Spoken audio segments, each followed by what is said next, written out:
भिखारी भई गेरा भिखारी भई गेरा ओ भिखारी भई गेना राजा हरिचंद्र दानी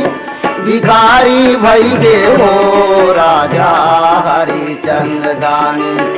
भिखारी भई गे हो राजा हरिचंद्र दानी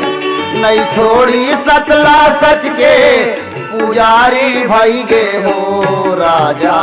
हरिचंद्र दानी भिखारी भई गे हो राजा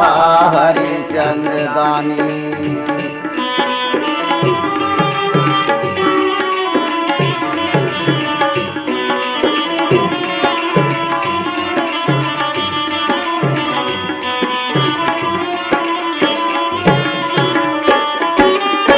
हरिचंद्र अटल मारी ओह सत बात के सूते नींद मदान दे डारी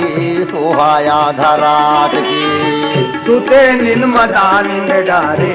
सोहाया धरात गुरछी दक्षिणा दी बर गुरुला लाचारी भई गे हो राजा हरिचंद्र दानी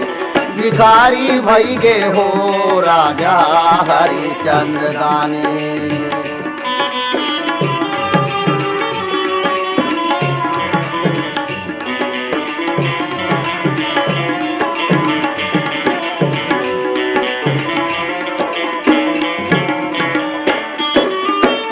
मांगे महाराजा लागा नहीं मिली सुधार माँ